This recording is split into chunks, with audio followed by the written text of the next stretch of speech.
Carla Atherton, Director of the Healthy Family Formula and host and producer of the Children's Health Summit 4. In response to the rapid rise in conditions such as autism, cancer, ADHD, GI distress, anxiety, depression, asthma, skin conditions, learning disabilities, and autoimmunity, the topic of this year's summit is preventing and reversing childhood chronic illness. And today I'm very excited to be interviewed by one of my brilliant Healthy Family Formula family health coach training, Detria branch.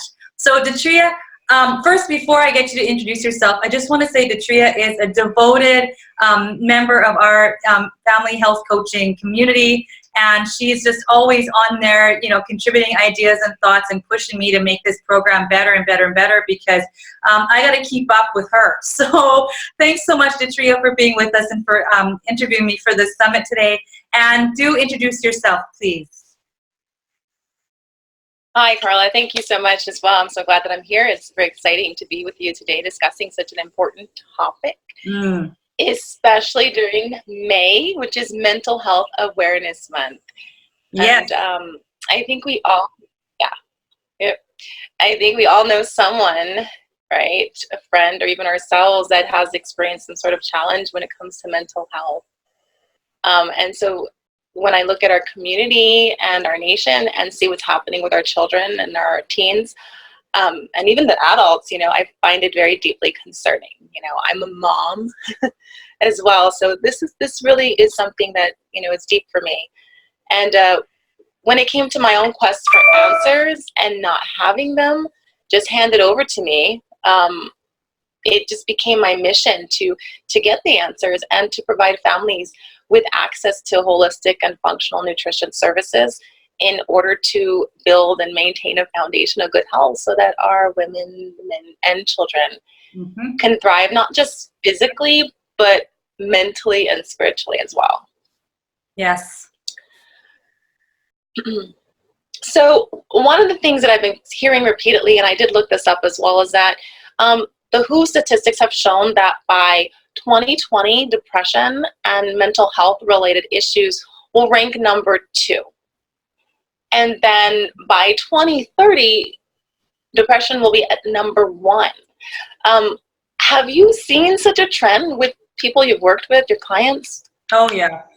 Oh, my goodness, yeah. I think this is why, you know, this is one of the topics that I'm really passionate about. I guess I'm passionate about a lot of things, but this one just really sticks out as being like almost like one of those things that's just so little understood, but so, I mean, the answers are right there. You know, if we really understand what the mechanism behind depression and anxiety really is, or a group of mechanisms, right? So I'm seeing it just explode. I think I'm really, really concerned about our young population. You know, that along with its kissing cousin addiction, you know, mental health issues are really on the rise. I see it a lot in my clients, and not just as a standalone issue, but along with other issues that, you know, health concerns that, you know, actually when we get to talk about this, you'll see really why. They don't just come alone most of the time, like this issue of mental health.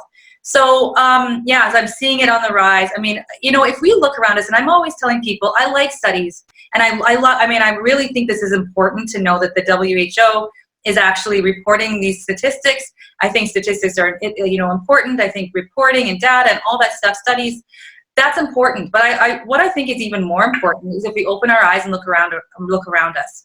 And do we see kids saying they're depressed? Are we seeing more kids being medicated? Are we being encouraged to medicate our own children who are, you know, really struggling?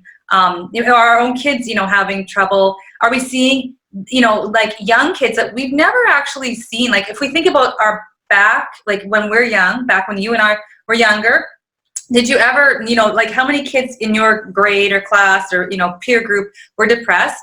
Or maybe, you know, and then how many do you see now? You know, like what's happening? So I think that if we just kind of look around and see, you know, like many of us are teachers, you know, we see this happening in our classrooms. Many of us are, you know, other educators in other aspects. Many of us are, you know, working with kids in any kind of capacity, you know, doctors, practitioners, you know, and depression is becoming one of those complaints that is becoming extremely common.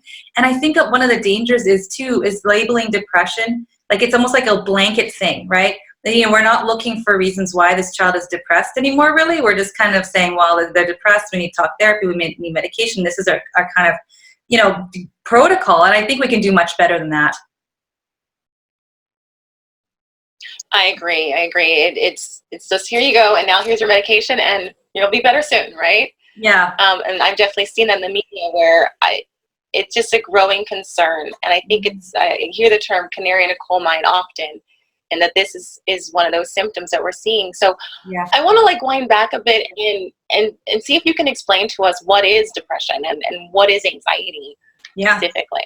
Yeah, well, okay, sure. I mean, when we think about that, again, like I was saying that, it seems like, to me, we kind of use those words sort of throwing around now because it's so common, right? But we're really kind of missing the point that there's actually, it can be a condition, I suppose, because of the, this like gathering of symptoms, right? So we understand that depression is, if we diagnose depression, we'll actually see things like, specific issues with, like emotionality that are, that are considered depressed. So it's like you're down, you don't feel well, you don't have motivation, you don't have any inspiration, you don't have joy. It's actually a lack of a lot of good emotions that we want to have. It's almost like the black hole of emotion.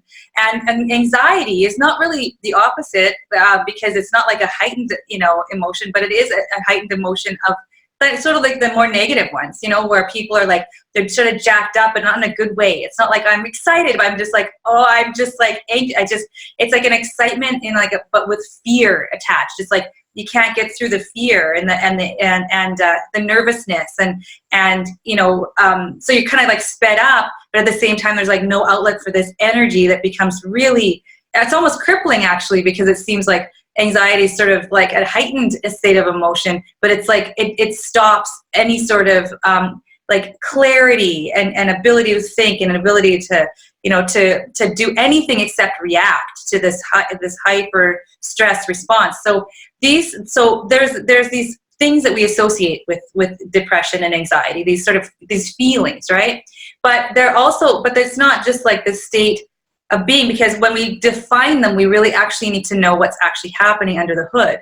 What is it? And so there's no blood test to test for depression. There's no blood test to test for anxiety, right? So then we're fit with the challenge, or we're faced with the challenge to find out really like, what is it? How do we determine if you're depressed and if you're not? And, well, I mean, clinically, if you have XYZ symptoms, and and according to the like the psychology professions, it's like there is this criteria that people meet.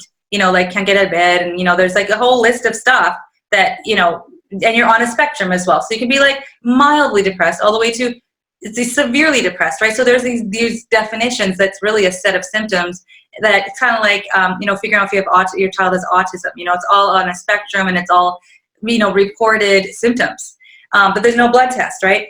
But really, like if you look under the hood, though, depression really is an inflammation of the brain. It's an imbalance. It's sort of things aren't firing right in the body, and it's very closely related to the central nervous system. So the central nervous system is kind of like it's controls like all the brain tells the body to do everything, and the autonomic nervous system is on. It regulates like what we do in relation to something that we have, like a stressor that's out in the environment. So if we have like no stress, if we're good, everything's chill, we're eating, we're digesting, we're having fun, we're playing, we're just doing whatever we're doing, making our clothes, like back in the day, whatever we're doing, that's the state we're supposed to be in all the time, right? So that part is the rest and digest state, and that's the parasympathetic state, which is it's good. And then we can move into the parasympathetic when we're faced with a challenge, something that's going to threaten our existence, So and that's when we are in fight, flight, or freeze, or sometimes faint. So that central nervous system is really important when we're talking about mental health issues, because especially anxiety, because anxiety is when you're kind of like locked into that fight, flight, freeze. It's like a very like a catabolic state. And so it creates all kinds of, chemical, cascades within the body, hormonal cascades, and it's disruptive, right? So and people can get very locked in that.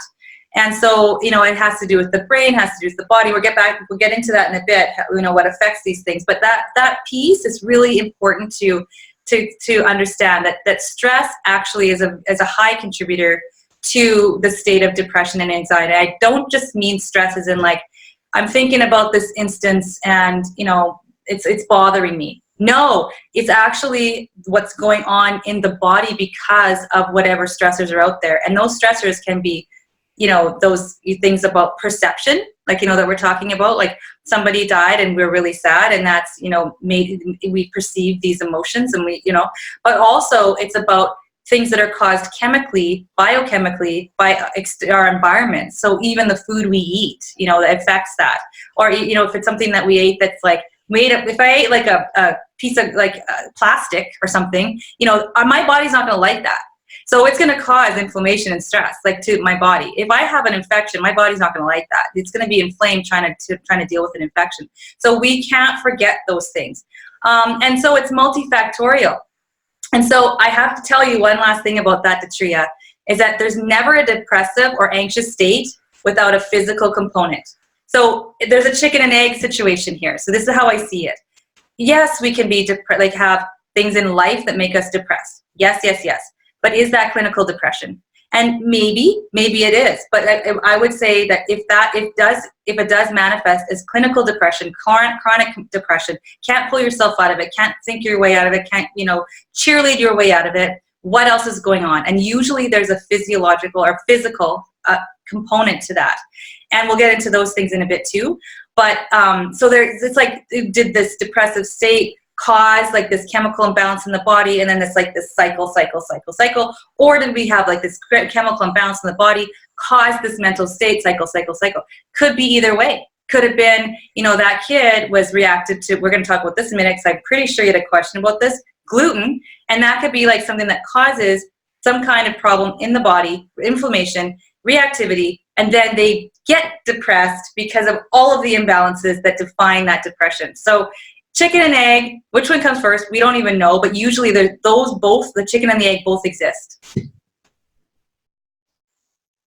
Yeah, no, it's true. And so it's like, well, they were normal and then now they're not. I says, well, they went through a traumatic experience, and somewhere along the way things just aren't working the same as they used to. Mm-hmm. I came across some articles talking about how it's important for us worldwide to really acknowledge the depth with which mental health issues affects us, because it's affecting our productivity. Yes. Yeah. Like you said, like with anxiety, now you can't do anything. Now you're depressed. You can't go to work like you used to, right?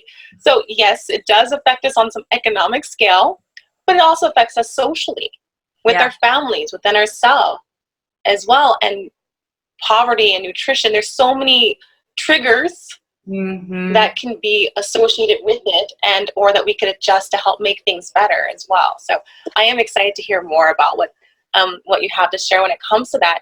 And so then you mentioned the chemical imbalance. So what could be going on then in the brain and the body then when it comes to mental health issues? Yeah, so much. I mean, so many things. I mean, every time I talk, I feel like I overwhelm people with stuff because it's everything. I mean, but it really is. So let's just separate that out though, so as not to overwhelm. So it's never in your head. I mean, like depression and anxiety, I don't think is ever like in your head in the way we think that it is. It's like you can lop off your head and the rest of the body is all different. Like, no, it's not, this is not different than this. Whatever's working in here is not work. If it's not working, then it's because it's not working everywhere else, and everything affects the other parts. Like we are a system. So it's not just in your head. It's not just how you think, right? It's not just this thinking head. It's the heart, it's the liver, it's the brain working with the gut. It's all of those things that need to be working together to make us healthy and happy human beings, and our children to be healthy, happy human beings. So all of these things. So if we're talking about like nutrient deficiencies, so that's one aspect that actually really affects our mental health. So, if you don't have the proper nutrients in, to make neurochemicals, or to, the healthy fats that are gonna, make healthy cells, that nothing's gonna work properly, right? So you need the proper nutrients. So if the nutrient deficiencies alone can actually create a state of depression, like, lack of magnesium, the minerals, those minerals that are essential for everything to work, the cells at the cellular level, they're essential. And we think, I don't know what we were thinking, like, I don't even know how people like survive on junk food diets. I just think, because if you understand how important all of those nutrients are just by eating a really healthy diet, and how much you get from just doing that, you would never do it. You would think you'd be just as shocked as me. And I'm pretty sure most of you on here will feel this, like, understand this. So so nutrient deficiencies, major contributors. So toxicities, including mold exposure, debris from pathogenic infections. So, anytime you have an infection, like a over-infection, like, usually we do have a virome, we do have a microbiome, we have bacteria in the body, we all have low levels of things like strep and even Lyme disease, even, like EBV, mono. I mean, we do have these things, and they do exist in the body, but we don't need a lot of these ones that can cause a lot of trouble. I mean, we need those good guys to keep down the ones that are, pathogenic in nature. So they give off these, like, having bad guests in the house. They leave dirt and garbage, and they stink up the place. And, we need the good ones to sweep up the mess. And so when those guys are, in higher numbers, we're going to have a messy house, and nothing's going to work right. The windows are grimy, the air is stagnant, all of that stuff. You use the house as a metaphor, that's exactly what's going on in the body. And it's creating a lot of fog, like the brain isn't working well when there's a lot of pollution in the brain and the rest of the body. And so chemicals do sort of the same thing, it's like having a bad house guest, but also they can, like block receptors that are needed for neurochemicals to communicate and to, actually, create specific, things in the body to work, right? Like the keys and the lock. And so they're taking up space where we actually don't need them to take up space. They're creating all kinds of issues with firing and with, the health of each cell. I always try to talk about cellular health. I think that's really important. They're causing all kinds of inflammation. So brain inflammation, don't want that. Chemicals are another issue. Autoimmunity. So these things can actually cause autoimmunity, or autoimmunity can cause a depressive state, an anxious state, because there's parts of the body that actually control some of these chemical processes that I'm talking about. Even like, Hashimoto's, which is an autoimmune condition that is attacking the thyroid. And so then you have less thyroid hormone, you have all of those symptoms of low thyroid. One of those things is depression, right? So we're looking at autoimmunity, also autoimmunity to brain tissue, because sometimes that does happen. And so we've been talking a lot on this summit about kiddos that have PANDAS and PANS and autoimmune encephalitis. That's brought on by an infection that has crossed the blood-brain barrier, created inflammation in the brain, and autoimmunity. So this is not uncommon. And so that's another common, like not common, but this is a cause of a depressive state or anxiety as well. A lot of those kids have high anxiety.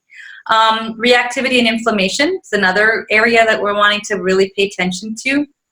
And so, if you're reacting to a specific food or, and then inflammation is actually one of the top things that, we talk about now, actually, with more understanding about mental health and depression and anxiety, is that it's a matter of brain inflammation in the brain and body, right? So this is where the body is trying to deal with something. And it's like a chronic state though. So yeah, you're going to have a scratch and it's going to be raised. If I scratch myself right now, it's going to be all raised with all those guys trying to fix everything.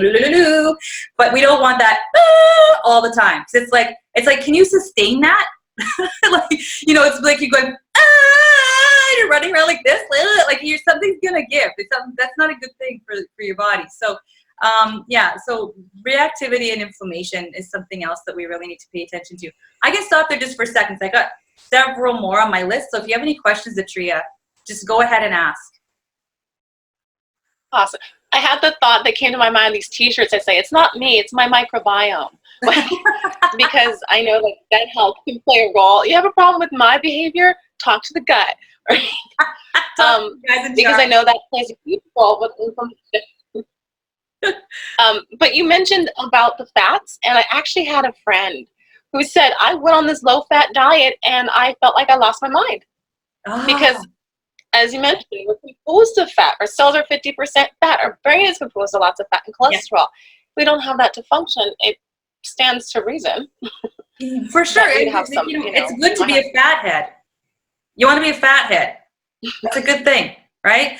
Yeah, for sure. I mean, so thank you for that example, because that's very true. I mean, I think low-fat diets are like dangerous, actually. But I mean, there's this camp, and I've been actually listening to that, talking about low fat and and like blood sugar control, and I don't know, I just can't reconcile it. But I mean, it's to each their, people do your due diligence, look into that. But I feel that fats are really nourishing for the brain. They're anti-inflammatory if they are anti-inflammatory fats, right? So we're looking at the right ones. We want fish oil, we want krill oil, we want avocado oil, and we want coconut oil. We don't want, chemical-filled canola oil. We don't want to be deep frying our food. Like, this is not the oil that I'm talking about. So yeah, we want grass-fed butter for people who can eat dairy, right? Like, not everybody can eat dairy, but that's what we want if we want to be eating dairy. So right. Good healthy animal fats, So those are things that are going to be nourishing to the brain. So I'm glad you highlighted that. Thanks for that. So if you don't mind, I'm gonna kind of rattle through the rest of my list here, and just jump in if you have questions for me, because I tend to just monologue. So I'm just gonna keep going with that. So and there's so endocrine disruption, right? So yeah, that's another thing that we're looking at. So if there's something wrong going on, in the hormones. So we talked briefly about thyroid health and, making sure that actual organ's working properly, but it's not always an issue of autoimmunity, and where the actual organ or gland, that's a gland, is being attacked, or it's like destroyed, the tissue's being destroyed. That's not always the case. Sometimes there's a problem with the brain and body talking to each other, and so the hormone isn't actually being produced when it's most opportune, so it's not actually producing enough thyroid hormone because of maybe a nutritional deficiency, not enough selenium, or there's a toxicity, there's too much fluoride. Fluoride will take up those receptors needed for the thyroid hormone to work in the body. So yeah, so there's a lot of stuff going on. There's also the steroidal hormones, like a disruption there. Like if women have postpartum depression, or if they have a depression when they're in their certain parts of their cycle, these things, and sometimes women are extremely affected by that. Like, I mean, like rage and just like, and like they're like a different person, and so that's actually a condition that's been labeled. So and so those things are really important to keep in mind. So that's why when we're digging up the roots, which we'll talk about in a sec, that's why that's really important to find all those roots, because that's actually an upstream problem caused by some of these like things that we're doing in our lives, and the way we're living and what we're eating, and how we're functioning in the world, that's actually creating all of this mess. So blood sugar dysregulation, that's another issue. Like, so if there's blood sugar highs and lows, who's been hangry before? Like, okay, put up your hand, because it makes you crazy. Like, and hangry is when you're hungry and you're angry, and you're angry because you're hungry. And there's a good reason, because the body's saying, holy crap, I'm starving. Because so if you eat a ton of sugar, let's say you're like, wow, I'm gonna have a chocolate bar for lunch this day, so good, and I don't have time, and let's just do this. So scarf down that chocolate bar, not the right fats, lots and lots of sugar. There's nothing in it really to slow down the sugar, there's no fiber, there's no like phytonutrients or minerals, or, I mean, maybe minerals if it's dark chocolate, maybe, but yes, but it's probably not going to be dark chocolate. So you get this spike, and then your insulin spikes. And then the insulin takes all the sugar out because it's like, right, it unlocks all the cells for all the sugar, quick, shuttle, so we don't get toxic with sugar in the blood. And then once that happens, sometimes it gets kind of carried away because it's like, lots of insulin, and then the blood sugar drops. So that's what's happening when you're getting hangry, is your blood sugar is dropping and your body's saying, I am starving, I need something in this cell right now, you're gonna die. And so that's what's going on. And this can cause some major anxiety, and it can actually cause depression when you're on that both of those things. They seem like different things, but really they can both happen as a result of blood sugar dysregulation. And so you talked about the gut. So thank you for bringing that up, because there's this gut-brain connection. And so there's like a major communication happening between the brain and the gut. And people would also say the heart as well, but let's just deal with the brain and the gut. And the brain, so we talked about stress. And so if you're under high stress, you can have a dysregulation in the vagus nerve and the signaling going to your digestion. Okay, so the digestion can be affected by stress. Okay, and then in turn, whatever's not right in the gut can actually affect the brain. But we'll talk about that in a second.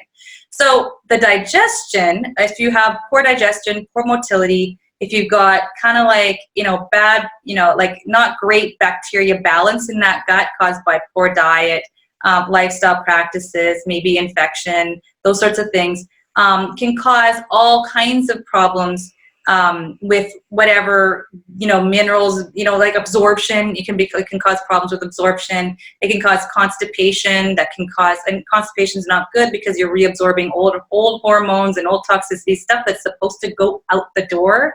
And you create endotoxins, which are like toxins that are created in the gut that are, polluting the place, like those bad guests. So, those things, there's a disruption in the gut, and it actually affects brain function. Okay, so we want to be paying attention to those things. We want to also be paying attention to side effects from prescription drugs. And it doesn't necessarily have to be a drug used for that depression or anxiety, although often it can be, which is sort of ironic, because if we understand parts of the mechanism behind depression and anxiety, we can understand that nutritional deficiencies or toxicities can create these situations. So often, like prescription drugs can actually be creating this very problem. So it can be contributing to gut dysbiosis. It can be killing off good bacteria. It could be causing toxicity that is creating the problem for the depression and anxiety themselves, but also for other comorbidities. So remember how I said depression isn't always appearing by itself, or anxiety is not always appearing by itself. There's also, they could be depressed and anxious and have like all kinds of, like being diagnosed with Hashimoto's or being diagnosed with other chronic illnesses that kids are being diagnosed with. You could have like bad motility. They could be, I don't know, all kinds of things, autoimmunity, like lots of kids are being diagnosed with type 1 nowadays, and lots of kids have celiac. Like that's crazy how many kids have celiac now. And even allergies, like peanut allergies and, other anaphylactic reactions to all kinds of things. So we're seeing a lot of that happen, and those things could have the same root cause of prescription medications, or be prescription medications are used for them, but then causing more things to go wrong. Okay, but that's another thing we're going to talk about in a bit. So, and then poor diet and lifestyle, that's like, very like huge. Like the diet and lifestyle, we've already kind of gone into diet a bit, but lifestyle, like what do I mean by that? And so we're talking about sleep habits. We're talking about I was listening to Dave Grossman, and I tried to get him on the summit, but I don't actually think he replied. But anyway, I was trying to find him, but I couldn't find his proper contact information. And no, they did reply cordially. They were very kind and said that he was busy.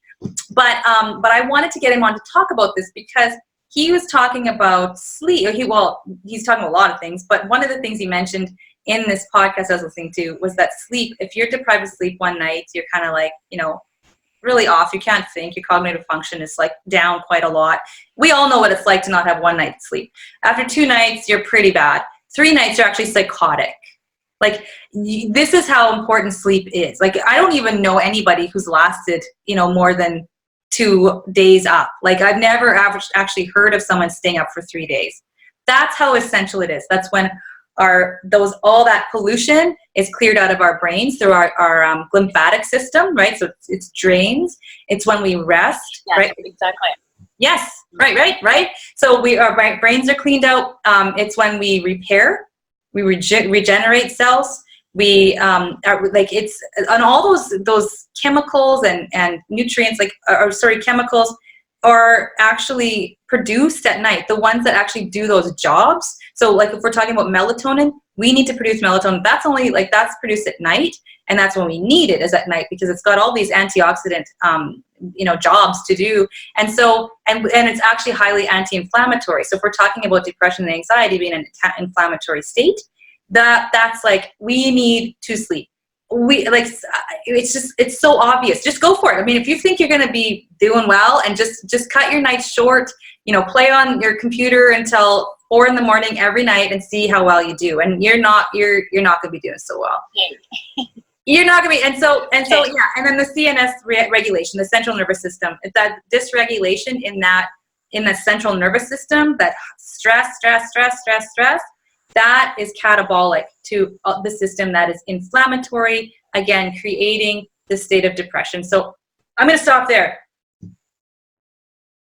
Yeah, no, I like what you shared about the sleep when it comes to lifestyle practices, because it makes you more impatient and more selfish and grumpy. That makes sense, and over time, depressed. Yeah. It's stressful on the body, stressful on the mind. So there's so many factors that can be playing a role when it comes to, getting that label as to what's really going on in your life. Yeah. So would this be then all these different factors? This is why we really can't separate one from the other, the nutrition and our lifestyle and how it's affecting us, right? Because it's all together. It's all together. Okay. All right. So you mentioned gluten earlier. And so Dr. Tom O'Brien has gluten right up there as a neurotoxin. Do you consider gluten-containing foods to be a contributing factor then? Yeah, for sure. I totally do. And I don't want to be like a gluten, anti-glutener, but I feel like gluten's not really one we want to mess with, especially if we already have, if we're already depressed, like if our kids are already exhibiting these kinds of symptoms, anxiety or depression, either one. I think it's something we really need to look into, because first, gluten isn't really necessarily an essential food. So why not try it? Why not just see if it improves the situation to go off? And the reason why gluten it's like one of those special proteins. Like it's not everything's like this. Like broccoli, some people can be reactive to broccoli, but we shouldn't be. Like it's not anything that's going to create damage. It's usually due to other issues that can be caused by things like gluten or infection, leaky gut, all of those things that create this situation that can make a good protein, like a good food, like broccoli, a dangerous thing, or something that we're reacting to. So gluten is special. It has a special place in this whole nutrition kind of question. And so what gluten does is it's always irritating the gut. And it always creates some sort of rips or tears, or it disrupts the mucosal barrier. Always, for everybody eating. And I've learned this from Dr. Tom over the years as well. So I really love, actually his book right here, You Can Fix Your Brain. And I actually interviewed him for this summit. So you'll hear more about that. And he's really great at explaining all of this. But, so it always creates a problem. Like there's little holes but they're supposed to heal, because the gut lining does heal quite quickly. But if there's other exacerbating factors and people are already not great and they're more sensitive to gluten than others, it will actually, those tight junctions will stay open with continual exposure to gluten. So what happens is you create this situation called leaky gut. So we don't want our guts to be leaky. We want it to be like a nice tube that actually isn't really anything passing through that tube isn't in the body if it's not actually broken down into small enough parts to be absorbed. All the garbage comes out the other end because we don't need it and we can't break it down. It's supposed to come out, okay? But when it's in there, so all the good stuff, we break it down, body knows what to do. But if there's leaky gut, bigger proteins are getting into the bloodstream. not supposed to be there. The immune system saying, what's going on? These guys aren't supposed to be here. I don't recognize this. This doesn't go into that receptor. That doesn't go into that, organ. Like this is not supposed to be here. So the immune system has a hyper response. And then that's when we have things like reactivity. We have inflammation, and that inflammation can happen in the gut itself, right? In the digestive system, or it can also disrupt the blood-brain barrier. So there's this barrier that's, keeping, like it protects the brain. And so we used to think that the blood-brain barrier protected the brain at all times and there's no breach. Now we know that there can be breaches in the blood-brain barrier, and sometimes it's caused by, blows to the head, like physical problems like this, but it can also be caused by pathogens and other things leaking into our, system that aren't supposed to be there. So it starts with the gut letting stuff in because, and then that can affect the blood-brain barrier. Now that's when we have these neurological issues with something like gluten. So gluten's already doing all its work, open these, like let us in, it's like battering down the locked door with the battering rams, and then like, hey, letting all your friends in, let's go. So this is what's happening in your body, and so and then your brain is actually being affected by those very proteins. Now, what makes it even worse is that some of these gluten proteins or peptides, they actually have an affinity for the skin. Okay, so that's why sometimes people who eat gluten, they're like, when I eat gluten, I get like, eczema, right? Like I get really bad skin. I don't know what's going on. Well, that's one gluten protein, one peptide. And so when you have like issues with like celiac disease, that's when that gluten protein has an affinity for the gut, right? So it's creating this autoimmune response to the gut tissue. So it's actually being destroyed by that gluten peptide. So then but then one of them actually has an affinity for the brain. So that's when you get brain fog, you get depression, you get mental health disorders, you get lack of motivation, even excited, so you have excitatory issues too with gluten as well. But something's going on neurologically that actually can be caused by this particular protein called gluten. So so it's like a special one because it damages the gut, and then once it's already all over the bloodstream, it can also damage the brain. It can, so there's all kinds of inflammation happening. So I would definitely look at gluten as one of those usual suspects when there's depression and anxiety, for sure. Okay, awesome. I know in my research, I remember coming across that in the past, schizophrenia was called Bread's disease because it was linked to consumption of wheat bread, and wow. I think that's just so fascinating, that it's been around for so long, but it's just not heavily talked about and educated when we're looking at these mental health concerns and what food may be doing. Yeah. And so this month also is such a month of awareness. This month happens to also be No, go ahead. I don't want you to move on to your next question until I just want to say one more thing about gluten. Okay, so because people are like, well, why didn't we see this so much more back in the day? Everybody's been eating gluten since we've had this agrarian society, and that's been, a good 10,000 years. And yeah, agrarian society, but it's a blip in time for, evolution. But I was just going to say about that is that there's more gluten in the grain that we actually are cultivating now. So it's a higher amount in the wheat and other grains that contain gluten, and also the chemicals. So so there's something called a neoepitope, and what it is when a chemical connects with another protein, and then it creates something new. And so when you have then that body doesn't actually recognize the gluten as like it's a protein that it was before. It's actually something different because there's chemicals on that, and it's a very heavily sprayed crop, especially if you don't buy organic. And organics, you can't even really be sure. So it's very highly contaminated crop. So that's a reason why gluten has become like this, something really to be cognizant of and paying attention to. Sorry, I didn't mean to interrupt you, so I'm just going to let you ask your question. I'm glad you mentioned that. I had a friend just contact me yesterday saying, hey, I just had bread for like 8 slices of bread and I haven't done that in a long time. And he has that label of having ADHD Yeah. And he's like, and I just feel like I have like this hangover. Like I just felt off, so off. And I said, well, it could be. Maybe it's also the chemicals, because the two combined, they're definitely not going to be of benefit if you're more prone to being susceptible to reactions with gluten. Yes, the blood sugar spike. Yep, and that too. See, so all these little pieces just kind of add up as to why you could have that result. Yes. So I was just going to say that this month, it's also Celiac Disease Awareness Month. Oh, So, and I know. I didn't even know that. Thank you. You're like teaching me all kinds of stuff. I didn't know that. Okay.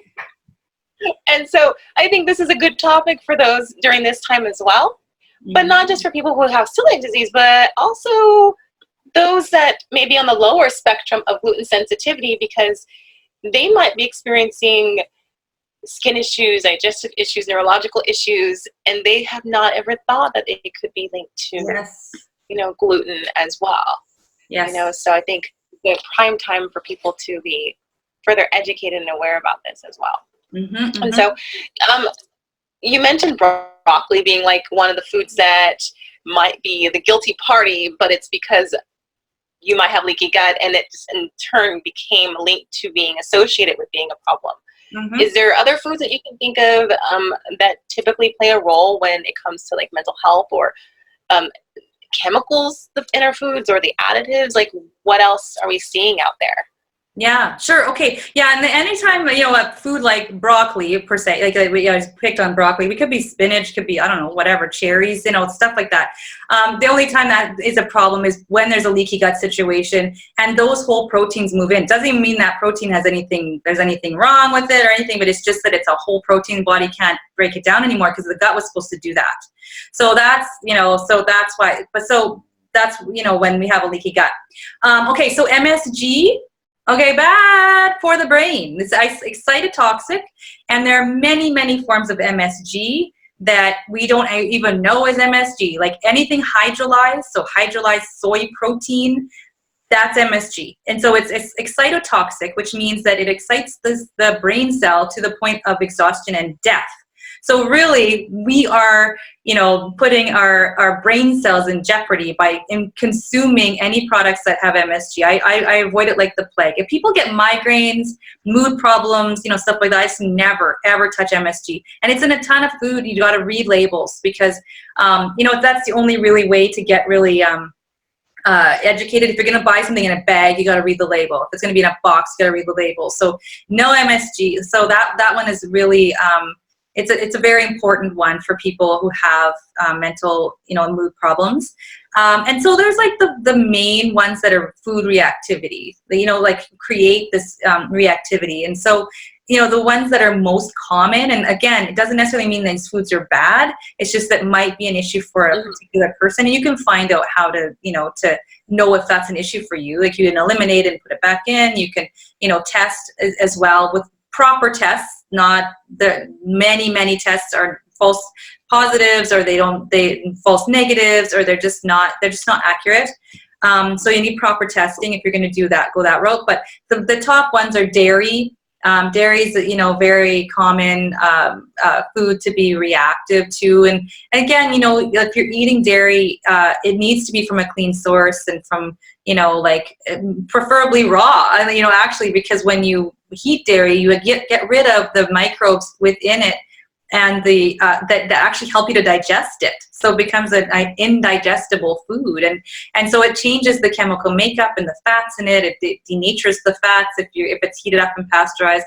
And if it's from cows that are fed non-organic foods, again, we got the chemicals. And then we also have something else I was going to mention. Antibiotics that are often put into that product. So we don't want that. So we're looking at meat as well. Organic meat is the way to go. Everybody's going to say, what? You're going to tell me you're organic because I have depression? Yes, I am. Because if you have animals that are eating chemicals, you're eating the chemicals by eating the animal. That's just the way it goes. And so, and also the antibiotics are getting into your body from the milk, or, and the animals that have been treated with antibiotics. So those are a couple of things. And antibiotics are a special issue too, because they kill, they're indiscriminate. They'll kill all microbes in the gut. And we absolutely have to have the proper bacteria in our guts. And not only because they sort of like are helpful and they keep the pathogenic bacteria down, but because they actually do the job of breaking down our food. Like that's another thing that they actually do. And they also kind of are the boss. They're the boss of the they kind of like lead things. They tell the people what to do, and we think but we're actually not the ones doing all the work here. Like we are very heavily reliant on these critters that live within us. We don't want to kill them. We want them to do their job because we need them. So so dairy, corn, soy, heavily sprayed GMO crop. Corn is heavily sprayed GMO if you don't get non-GMO or organic, preferably organic, which is always non-GMO. So corn, dairy. What's another one? I'll say like, and we already mentioned gluten. Okay, so those are the big ones. Eggs can be an issue for a lot of people too. They're a beautiful food if you don't react to them. So, I mean, eat a lot of eggs as long as you're not reactive to them. Okay, so and any other food that you're reactive to until you fix your gut. Once you fix that gut, then you can eat the foods you should be able to eat. That should not be a problem or a lifelong condition. And then modified corn syrup, like it's in everything. It's in so many things that you would be shocked. And it's horrible. It's like liquid death. I'm just going to be totally, totally like, the sky is falling, but don't don't feed your kids modified corn syrup. It's in a lot of kids' food, because people think their kids need to eat something sweet all the time. Be really cognizant of that. And bad oils, like we're talking about, we need healthy oils to nourish the brain, to build the brain, especially in these years where the brain is developing. That's hugely important. And we also need to keep those kind of damaging fats out. And then chemicals, dyes, and preservatives. Okay, so that's just self-explanatory. I mean, we can see if it's got, like, if the word is this long, we have no idea. Look it up or just put it back on the shelf, because we like, if you're reading labels, you can really see that if it says, dried mango, and if it says more than mango on the label, put it back, because it's got, like, if it's got a list like this and it's supposed to be dried mango, there's a whole lot of other stuff in there, and often it's added sugar. Do we really need to add sugar to mango?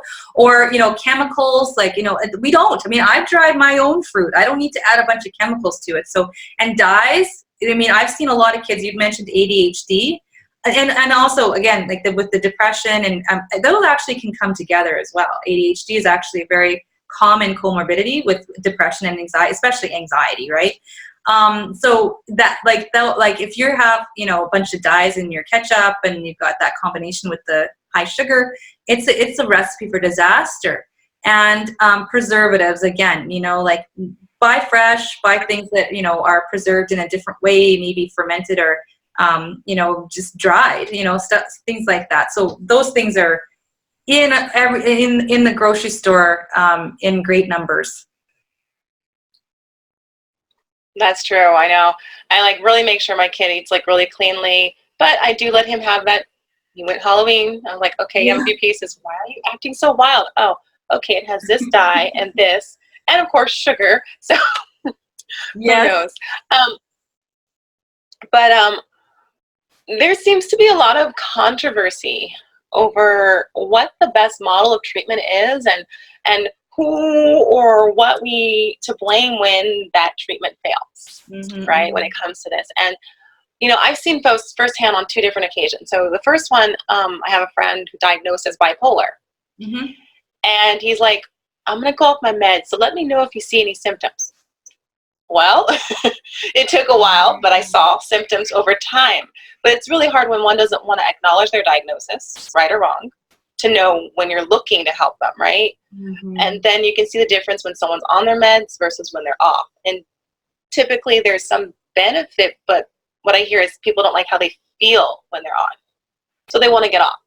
Yeah. And so the things that we've talked about, like with the foods, I've seen that work. I've seen that be a benefit, but not everyone can always consistently stay on it if, like, they can't always afford to eat as well as they need to and take the supplements that they would need to, right? So I've seen how, you know, it can work with meds, but also how it could work with the diet and nutrition and lifestyle changes for sure. Yeah. Right. And that's like foundational. It should never be optional. Right. Right. But I've also seen where the medication just stopped working. Yeah. And all that was left was bad, like all the negative effects. And this happened with someone else. And it was like, okay, a little weird, a little surprising, to like scary, like Jack Nicholson in The Shining, scary. Yeah. And if you don't even know someone's on a medication, how can you know what to look for, what the warning signs are, to be able to say, okay, this isn't working anymore for you. You know, and the doctor encouraged him to go right back on it again, and boom, symptoms right back up. Yeah. Tried it a few times, right back up. Just it wasn't a good fit anymore. So for those people where it's not a good fit or they don't want the meds, what's the answer for them is if you know, if talk therapy and counseling, you know, and medication isn't the treatment, isn't the option. You know, okay, I'm going to just quickly just go through why, you know, this isn't my approach, right? This is why medications aren't really in my wheelhouse for this particular instance, because I find that, I mean, this, and a lot of people, you know, are really digging into this, because as we're really understanding the root causes of mental health issues, we're really finding that medications, well, for one, they mask the root causes, right? So it's like they're not actually boosting whatever neurochemical. They're not, creating like better endocrine, system, whatever, I'm sorry, I'm losing my words.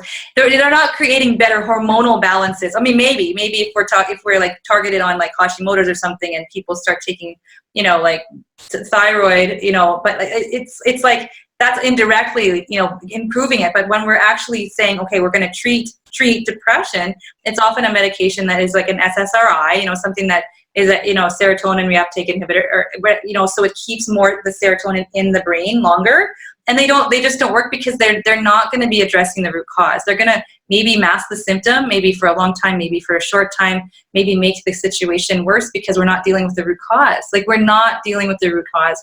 And so when we cover the symptoms, we still have the brain inflammation. We still have let's say you have a gluten sensitivity, that's still potentially destroying or inflaming brain tissue. We still have, low thyroid, that we're still tanked out and tired, but we feel foggy because we're trying to, dampen our anxiety, right? So all of those things are still going to be happening under the hood, and we're going to feel worse, so they miss the root cause, and we miss the opportunity to find out what that root cause is, because we're medicated, we're dulled, we're not aware of our symptoms anymore. We're not even aware of how we're supposed to feel. We're not aware of like any changes in those feelings. It's like a flat line, right? It can be flat line, or it can often be, like you said, worsening, or like you said, like really erratic, kind of like, quote unquote crazy behavior.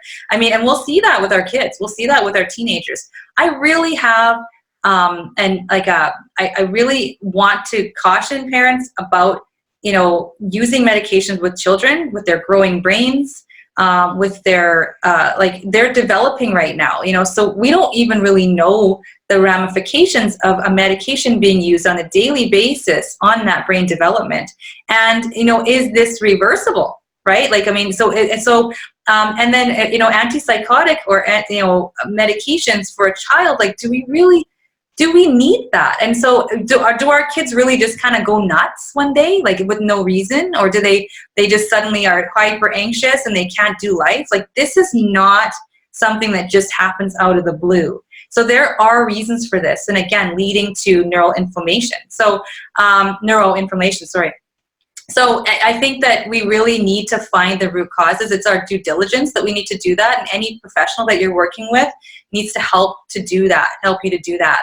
And sometimes the medications are missing the mark, right? Like, they're not addressing the root cause. It's like, we don't really need to keep serotonin in the brain maybe we need to create the situation in the body where we have all the right balances, and we have all the right communication between all these neurotransmitters, and we have the right communication between all of our hormones, and and the minerals and the vitamins that are going into our bodies, and we don't have the disruption of all of those things that are making us toxic, right? So and then makes us dependent on a crutch, and the side effects can also be life-threatening, right? Like, so like you were saying, how people can be very erratic. And I don't think that's very fun for anybody. I mean, depression can be all-consuming, take over the life of not only those children or teenagers or adults who are, elderly, a very high prevalence of depression in the elderly. It's not only for them, but it's all-consuming for the people who love them, right? So again, we don't want these side effects to be causing all kinds of other problems, whether they be behavioral or physical problems. And then again, toxicities and nutritional deficiencies. I mean, even taking Tylenol will deplete the body of vitamin B. And we need vitamin B for mental health. Like, we have to have it. We have to. And it's like zinc, vitamin B, magnesium, good fats. We have to have those guys for good mental health. We have to. That's just the way that body chemistry works. And so, we're missing things like conditions like pyroluria, which can make people highly anxious, don't like to go, overstimulated, don't like to go out with crowds, and just like the lights bug them, the noise bugs them, they can't handle stress. That's often the case with pyroluria, which is a condition that cryptopyrroles build up in the blood, and they deplete the body of vitamin B6 and zinc, and also quite often omega-6, which is, we usually get a lot of that, but the body can't really use it. So it's this like triad. So it's fixed by nutrients, right? Nutrients. And so, there are alternatives to medications too. And I think that we need to leave no stone unturned when we're exploring those. The sleep, the rest, the stress reduction, and even things like homeopathy, nutrition, essential oils, herbals, right? I love herbs. I drink valerian tea when I'm feeling kind of jacked up, or if I have cramps, because it's very calming to the system. Tastes like sweaty socks, whatever sweaty socks might taste like, smells like sweaty socks. But you get over that because you like the effect on your body. So, writing the chemistry in the body is really key, and it takes the place of having to feel the need to medicate if you're addressing all those things. So, and then see, you talked talk therapy. I respect talk therapy. I think that there's a time and place, but I think that they can also be a crutch. It's like the only way I can get through this is to actually go to talk therapy, and I have to see my therapist now, and therapy. And so there's no living, there's no, I'm taking control and empowering myself to pull myself from this. It's kind of like, it just can create this situation of disempowerment. But I started out my schooling in university in psych. I took 3 years of psychology. I worked, I led a department at a university for several years, taking over the duties of a faculty member there in a psychology department. So I get it. I understand it, but I think that we're kind of looking at it in a kind of the wrong way sometimes. So I respect things like CBT and DBT and retraining the brain. But also, do we really want to be in therapy forever? And I think there are much more targeted, effective ways to address root causes when it comes to those sorts of therapies. So talking to a loved one is actually very, very good connection, because often people are very isolated when they're depressed or anxious, and they isolate themselves, and the more isolated they are, the more isolated they are. You know what I'm saying? And so, having a touchstone and people to reach out to, and if you're the support person listening to this, making sure, even though they don't really want you around, you be there, and it doesn't have to be in their face. It's just a matter of I'm here, and touching base with them and giving them someone to have for support. And especially those kids. I mean, how often a depressed kid will be in their room a lot, and it's a little knock knock, come down for supper, like, let's go out and do something fun, all that stuff, when you're getting them through that point, because you will get them through. They will get through if you do the whole body approach, the whole child approach. And then finding local and support systems and online support systems. And then things like mindfulness, meditation, neural sculpting to retrain the brain, because we know that this fight or flight state, whether it's caused by physiological imbalances or external traumatic events, they cause, these ruts to form, this pruning happens in a specific way, the, neurochemicals fire differently. There's like ways, like you get kind of used to like habitual ways of behaving and thinking. So retraining that's really, really effective. And then body therapies like craniosacral, especially with littler, like younger children. We do have 10-year-olds, 8-year-olds, 6-year-olds that are depressed, right? Craniosacral is super gentle. Just lay on a bed and let someone put their hands kind of under, and it feels like they're doing nothing, but you leave there and you're just like, that was cool. I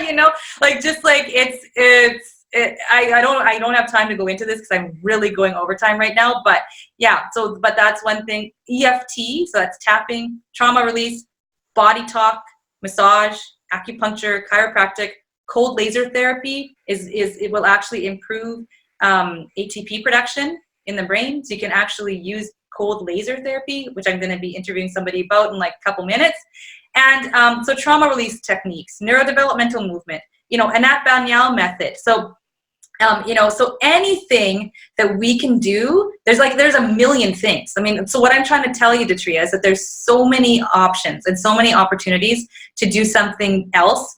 And I think, and with medications as a last resort, or as maybe a crutch for now, if you have some kids who have suicidal ideation, who are, and that's still, you're still kind of like playing with fire a bit, because you can actually make that situation worse. But that might even just take, if they're talking about suicide, you might have to do suicide watch until you can get some of these things in place. So that's a concern. I totally understand that. And parents who have kids who have rages and stuff like that, like pandas or pans, that's actually something going on physically with that child. It's not anything about their mental health at all. And so, and those parents, are like looking for something to actually calm the storm, just so they can get the food into their kids, or like sometimes, so working with a professional in that regard, but with the plan in mind to get off, because none of this needs to be lifelong. None of that needs to be lifelong. So medications are meant for crisis situations. And so, and really avoiding that desire to pathologize depression and anxiety and make it into something that is like something that I'm sick with this. And like your kids can actually start feeling like they're damaged, and that they're just who they are. This is it for them, especially they're already depressed, and they're not going to think any differently until they get pulled from that. So making sure you as a parent don't start to pathologize your child and make it seem like a disease that they have, right? Because it's not. It's just something they're going through now, and you need to find what's happening and deal with that. Right, and I love that you said that, about being short-term, because that's like what I had found in my research was these are medications that are not meant to be on long-term, or they're not even meant to be given to kids, and yet that's what we see happening. Yeah. And so it makes sense that those individuals may be more prone to experiencing side effects, because they're not. That's the short-term plan for crisis mode, right? But now we want that long-term plan for how we're going to support healing them through their emotional issues and the mental health support that they're going to need. And does that about sum it up, or is there any other thoughts that we could be looking at when it comes to balancing our mental health and our emotions? Yeah, you mean like for the whole interview? Summing up? We're summing up now? Yeah, let's do it. No. No or yes? No. Okay. No, I'm not going to keep going on that, because like seriously, this is like a 2-day talk. But I think it's so important. And so no, I don't have any other things to add to that. No. Okay, excellent. So one of the other things that's come up now, we talked about it, the microbiome, the gut's the problem. Well, is that's now something more people are becoming so much more aware of. We're having people specializing in this. We can heal our gut, and your cardiovascular problems improve, your weight improves, your blood sugar, and our mental health. I'm even hearing the term now, psychobiotics, when it comes to our good bacteria. And so then, can you share more deeply with us about the role that our good bacteria are playing in helping us with mental health? Yeah, for sure. Okay, psychobiotics. I actually got this book randomly at the bookstore last year when I was planning my first go of the Healthy Family Formula practitioner training program. So when I was actually building the program, I came across the book called Psychobiotic Revolution, and it blew my mind. So we know, now we know there's microbes in the gut. We know microbes on the skin, microbes in the eyes, and we have they're all over us. But they're also in the brain.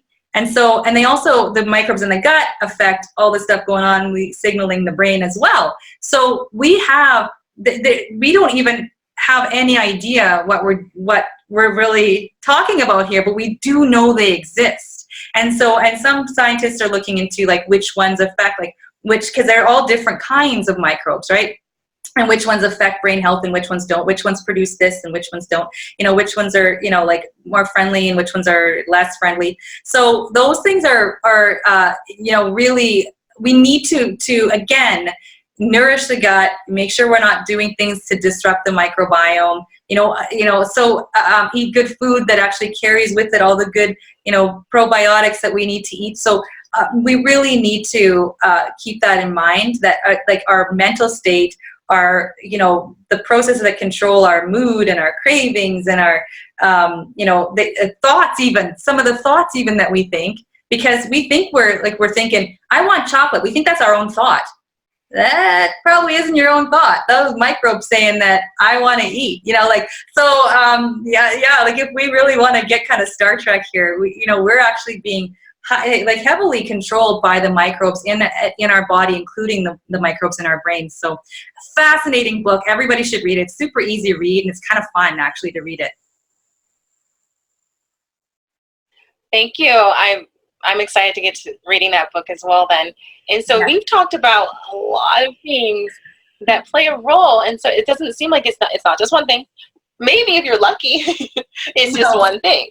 But there's so many little pieces, and then it's a chicken or egg. And the trauma can cause a nutritional deficiency, and the nutritional deficiency can make you react poorly to the trauma, and then you can never overcome it. And so then over time, your brain chemistry does change because of what's going on that hasn't been properly nourished during that time. And so by addressing all of these factors, is this how we're going to be able to work to improve the mental health when it comes to our children and helping them during their lifetime? Yep. It's definitely multi-factorial, and it's not only it's very important, the social issues. Kids are really facing a lot of big stuff these days that we never had to deal with. We have an inundation of technology. We have Wi-Fi that's disrupting, all of our cells, the health of our cells, even the DNA is damaging DNA even. So it's causing all kinds of inflammation. We're going to talk about all that stuff in the summit, but there's so many things our kids are having to deal with right now that we are remiss to miss, the kind of to miss the opportunity to address all of those things. And it does seem overwhelming, but at the same time, it's it's this or that. And really, we are really able to free our kids, of this. I mean, instead of sort of covering it up and go, that's too hard, I'm just going to give you medication, because I can't. I can't start buying organic, and I can't, look into, maybe if you have an infection, I can't stop buying gluten because, I got to put sandwiches in your lunch, or the school doesn't serve the right food. There are ways to do it. It's just one step at a time. It's one step at a time, and supporting them the best you can as you are moving through this as a family. And being aware. Awareness is the best thing. The awareness is the first step, and supporting those kids on all levels. So we're not just supporting them socially, because again, we always see depression and anxiety as a social issue, or as a self-esteem issue, as a perceptive issue where we can kind of talk them out of it. but it's not. That's not all that it is. And so to nourish their bodies and their minds and support them in their, with what we feed them, you know, what we expose them to, how we clean up our homes to reduce chemical exposure, all that stuff. You know, we can do all of those things as parents, but that's not only benefiting those kids, but us ourselves, and it's freeing them of a lifetime of, you know, medication, you know, relying on covering up symptoms, and it's really giving them an opportunity to just to live a normal life without having to, you know, be able to respond to their lives rather than react to it all the time, without this react either through a, you know, a withdrawal or a hyper, you know, anxious response. So yeah, I just really encourage parents to just dig in and just get started and do what you can at the time, and really kind of talk to your kids, listen to them, but also be able to guide them because you know them best. Yeah, and I think that people like to use the word alternative and holistic, but these are foundational pieces that can work for many different issues. Yes. And like you said, it's just step by step, and there's so many practitioners out there, coaches, nutritionists that are out there that can help. And so I think that it's an amazing time to be in with so much education that we can help to make a change when it comes to our children. Totally agree. Beautiful, beautiful way to end it. I'm going to end that with your words, Detria, and thank you. Really, I thank you from the bottom of my heart for sticking it out with me for this over hour. I think it's like an hour and 10 minutes now for this interview, but I think we covered so many important things, and I appreciate you interviewing me and for taking on this challenge, and I really commend you on the work you did here, and thanks so much.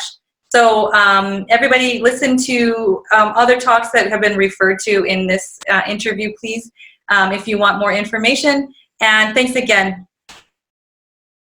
Thank you. Bye-bye.